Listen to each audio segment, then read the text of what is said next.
Gladys en Éxitos.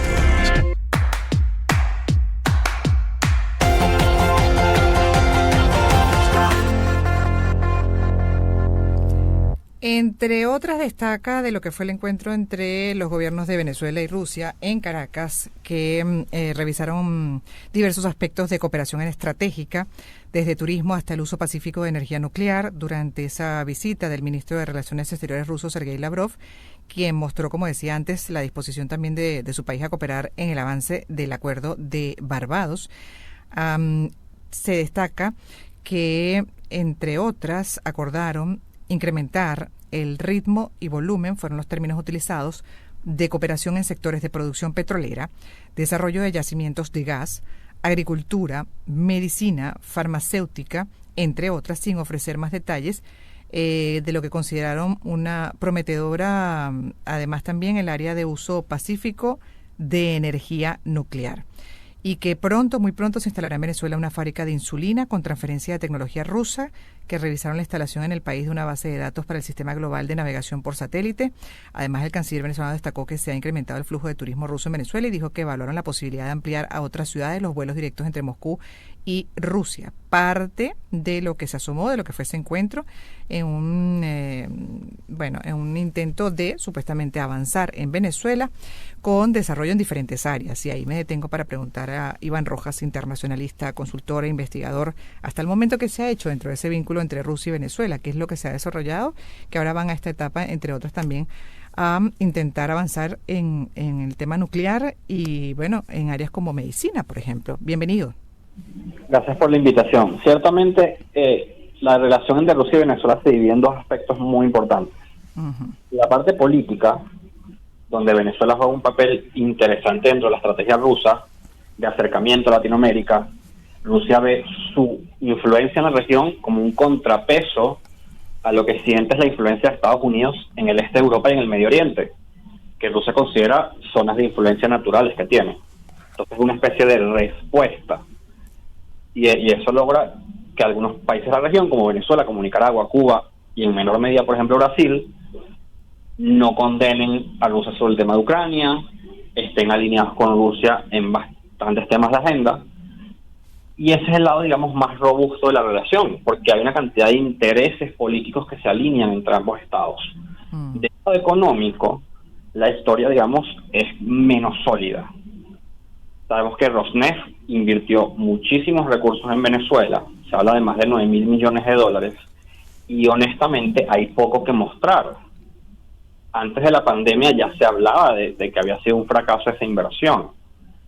Entonces, yo creo que aunque Rusia sigue hablando de cooperación energética, sigue hablando de cooperación en bastantes aspectos, igual que China, se van a cuidar bastante de en dónde y cómo invierten dinero en Venezuela, porque a los chinos les pasó lo mismo.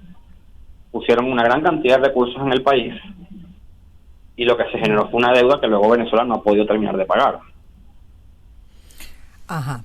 Pero en una que sí hay, ya incluso información contundente, ¿no? Las bases que prueban que en ese aspecto sí avanzaron es el tema militar, de recursos militares, desde la época de la etapa del presidente Chávez, ¿no? Ahí Venezuela le pagó a Rusia, ¿correcto? Ese es un aspecto, digamos, diferente. Parte de la estrategia rusa de diversificar sus ventas de armamentos, sobre todo en este momento en que está siendo aislada por Estados Unidos y sus socios, pasa por poder seguirle vendiendo armas a países en la región. Por ejemplo, no es solo Venezuela, también Nicaragua ha comprado bastante equipo militar a Rusia. Y ciertamente las defensas antiaéreas, de las que se habló tanto hace algunos años, los aviones, Venezuela ha sido un comprador de tecnología militar rusa.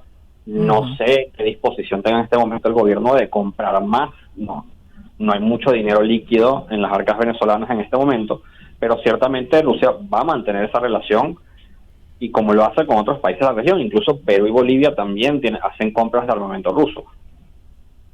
Claro, pero ahí es distinta la relación, ¿no? Porque pagaron siempre por eso. Claro, pero era una Venezuela diferente a nivel económico. Recordamos todo ese tema de los Sukhov, eso fue hace ya bastantes años. Sí. Pero la Venezuela del 2024 no la veo haciendo un pedido de 500 baterías antiaéreas o 30 aviones. Bueno, Habría que preguntar, ¿no? Cómo se destina realmente, cómo se está usando el presupuesto, en este caso para el 2024. Eso debería ser parte de una información oficial, compartida, pública, para saber cuánto se destina, por ejemplo, a esta área, que es muy importante, o por lo menos siempre han hecho entender que es muy importante desde siempre para el gobierno, para el sistema político. Ciertamente, y un aspecto que me gustaría resaltar, que quizás no se ventiló tanto en la reunión, es que los capitales privados rusos, aunque en el caso de Rusia los capitales privados siempre están muy vinculados con el Estado, están buscando nuevos horizontes de inversión. ¿Por qué? Porque no son bien recibidos en muchas partes del mundo en este momento.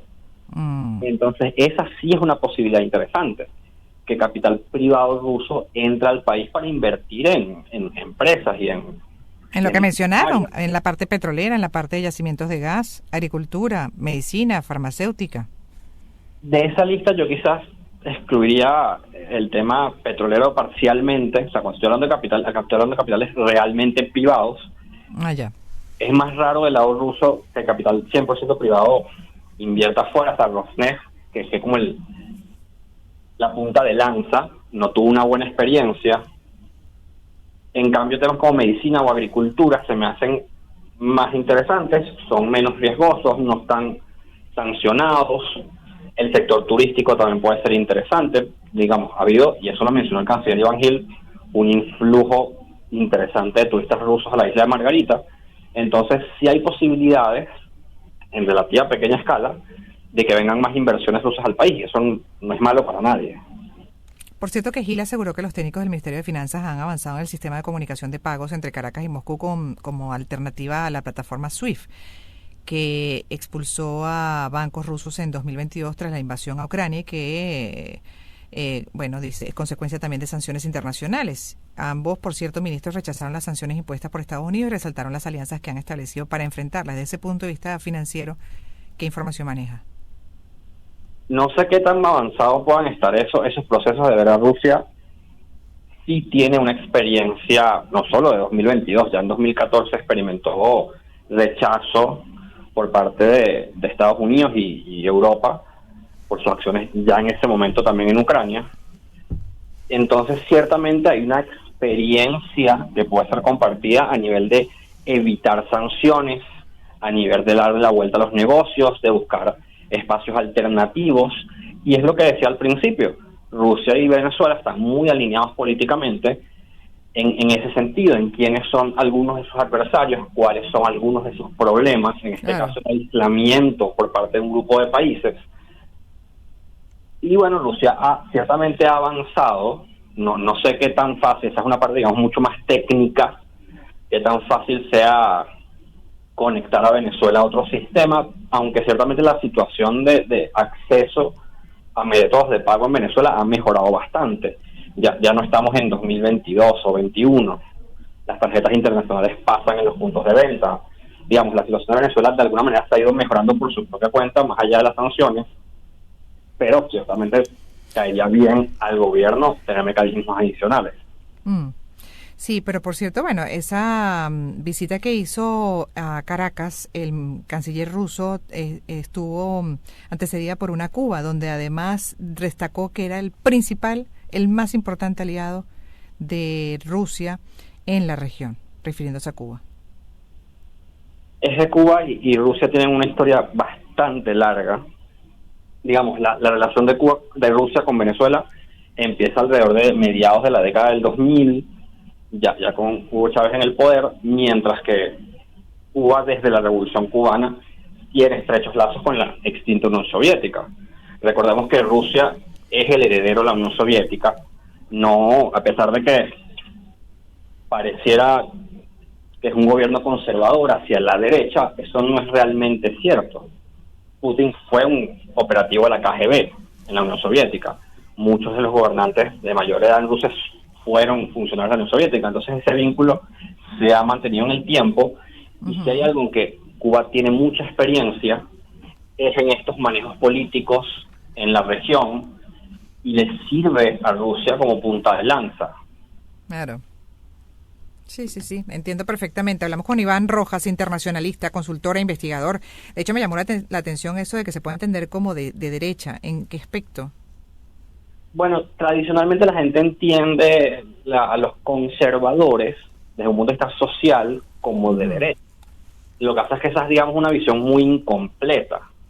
Yo siempre pongo el ejemplo del ahora expresidente Castillo en Perú, que supone un gobernante muy de izquierda, pero eso no lo hace un gobernante progresista, era un conservador, y por eso se llevaba muy bien con Bolsonaro. Por eso es que estas etiquetas de izquierda y derecha a veces generan más confusión de lo que aclaran. Sí, bueno, porque en realidad en el caso de Rusia es un capitalismo de Estado, ¿no? Y los Sí, oligarcas que están la ahí, que están alrededor del poder, la beneficiándose. forma de definirlo. Entonces, Rusia se lleva muy bien con un gobierno que es considerado de derecha, como el de Orbán en Hungría, y se lleva muy bien con gobiernos de izquierda en Latinoamérica, como Nicaragua, Cuba y Venezuela. Entonces, esas líneas ideológicas no son tan claras como algunos quieren pintarlas. Entiendo. Gracias una vez más por estar en este programa como internacionalista, consultor, investigador, hablando en este caso de la relación entre Rusia y Venezuela y cuáles son esos nuevos acuerdos que anunciaron ayer en el encuentro de Caracas entre cancilleres. Vamos 2:36 a hacer publicidad. Voy a aprovechar para